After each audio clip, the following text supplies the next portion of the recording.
ये कहानी है दो दोस्तों की और उनकी दोस्ती की शुरुआत हुई थी अभी कुछ दिन पहले हॉस्पिटल के कमरे से, जहां पर वो दोनों एडमिट थे। तो दोनों में से जो एक था उसको अभी कुछ दिन पहले एक पैरालिसिस का अटैक आया था, जिसकी वजह से गर्दन के नीचे की उसकी पूरी बॉडी पैरालाइज हो गई थी और वो अपनी एक उंगली तक नहीं हिला सकता था। और पूरे दिन जो भी नर्स उसके पास में आती वो उसको एक ही बात कहता कि मुझे कोई ऐसा इंजेक्शन दे दो जिससे कि मैं मर जाऊं, अब मैं और जीना नहीं चाहता, ऐसी जिंदगी का मैं क्या करूंगा। तो उसका जो दोस्त था उस कमरे में, क्योंकि वो चल फिर सकता था, तो रोज सुबह और रोज शाम को उस कमरे में एक खिड़की थी, उसके पास में जाकर के खड़ा हो जाता और अपने दोस्त को बताता कि उस खिड़की के बाहर क्या चल रहा है। बिल्कुल नीला आसमान है, सफेद बादल है, हल्की हल्की हवा चल रही है और कुछ पंछी उड़ रहे हैं।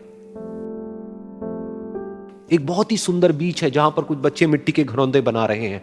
कुछ लोग हैं जो वहां पर बैठे हुए बस समुद्र की लहरों को देख रहे हैं। कुछ लोग जॉगिंग कर रहे हैं, कोई एक्सरसाइज कर रहा है, कोई पतंग उड़ा रहा है। वहां पर एक आइसक्रीम की स्टॉल है जहां पर कुछ लोग आकर के आइसक्रीम खा रहे हैं।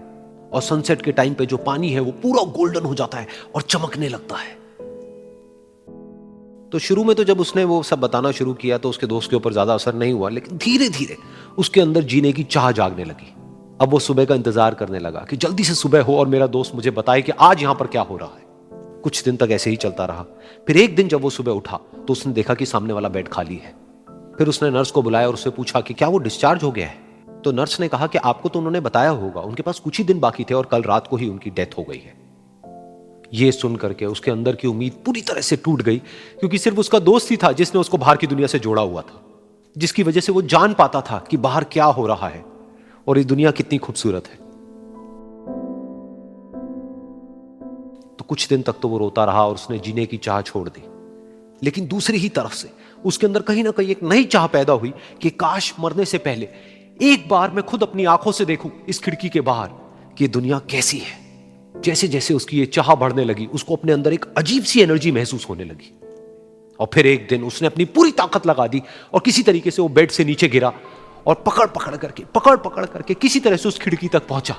फिर उस खिड़की को पकड़ करके वो खड़ा हुआ और खिड़की के बाहर देख लिया। लेकिन खिड़की के बाहर देखते ही वो गुस्से से भर गया। उसने जोर से नर्स को आवाज लगाई और जैसे ही नर्स आई उसने नर्स से पूछा, ये तुमने क्या किया, ये खिड़की के बाहर काली दीवार क्यों खड़ी कर दी। तो नर्स को समझ नहीं आया वो क्या बोल रहा है और वो बोली कि मुझे 5 साल हो गए हैं यहां पर, जब से मैं आई हूं तब से तो ये काली दीवार यहां पर है। तब जाकर के उसको समझ आया कि उसका वो दोस्त उससे झूठ बोल रहा था। और उसने नर्स से पूछा, अगर ये काली दीवार पिछले 5 साल से यहां पर है तो मेरे दोस्त ने मुझसे झूठ क्यों कहा।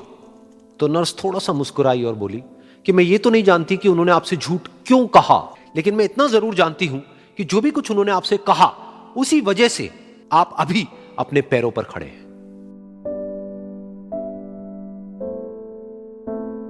तो इस कहानी से हमको यह सीखने को मिलता है कि जो हमारे शब्द हैं, जो हमारे वर्ड्स हैं, जो हम अपने मुंह से बाहर निकालते हैं, उसमें इतनी पावर है जिसकी कोई हद नहीं है। वो किसी आदमी को गिरा भी सकते हैं और उसको उठा भी सकते हैं। तो अब आपके ऊपर है कि आप अपनी इस पावर को यूज करते हो या मिस यूज करते हो।